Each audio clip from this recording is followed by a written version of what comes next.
আজকের আলোচনায় থাকছে এই জীবন সুনীল গঙ্গোপাধ্যায়ের লেখা এই কবিতাটি। এখান থেকে যে সমস্ত তথ্যগুলো উল্লেখযোগ্য সেগুলো হলো: জন্মস্থান কোথায়? বাংলাদেশের ফরিদপুরে। প্রথম কাব্য কি? একা এবং কয়েকজন। কৃত্তিবাস পত্রিকার প্রতিষ্ঠাতা সম্পাদক ছিলেন ইনি, অর্থাৎ সুনীল গঙ্গোপাধ্যায়। প্রথম উপন্যাস হলো আত্মপ্রকাশ। প্রথম কিশোর উপন্যাস হলো ভয়ঙ্কর সুন্দর। বেশি উপন্যাস লিখেছেন নীল লোহিত ছদ্মনামে। আনন্দ পুরস্কারে সম্মানিত হন। প্রকৃতি এবং প্রত্যয় এখানে জীবন্ত। এখানে ব্যাকরণিক চিহ্ন হবে এরকম, ব্যাকরণিক চিহ্নটা জীবের ওপরে থাকবে, জীব যোগ অন্ত কী হবে? জীবন্ত। এটি হলো প্রকৃত প্রত্যয়।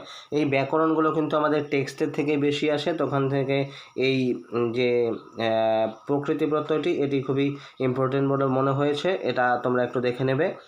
প্রকৃতি প্রত্যয়। তারপর দেখো এইখান থেকে যে তথ্যগুলো খুবই উল্লেখযোগ্য সেগুলো হলো ভেরি ভেরি ইম্পর্টেন্ট। এর মধ্যেও আর কি বাছাই করলে সেটি হচ্ছে যে কৃত্তিবাস পত্রিকার কিন্তু প্রতিষ্ঠাতা এবং সম্পাদক ছিলেন। প্রথম কাব্য কি? একা এবং কয়েকজন।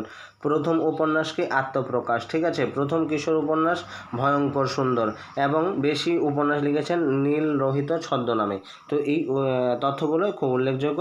আজকের ভিডিওতে এই তথ্যগুলোই তোমাদেরকে দেওয়ার ছিল। পরবর্তী সময় আরও ভিডিও আসবে, আরও তথ্য তোমরা পাবে। সমস্তগুলো নোট করো এবং রিভাইজ করতে থাকো। তার পাশাপাশি মক টেস্ট দেওয়ার চেষ্টা করো নানান জায়গা থেকে। আমিও তোমাদের সামনে মক টেস্ট আস্তে আস্তে নিয়ে আসবো, সেখানেও তোমরা মক টেস্ট দিতে পারবে। তো আজকের ভিডিওতে এতটুকুই।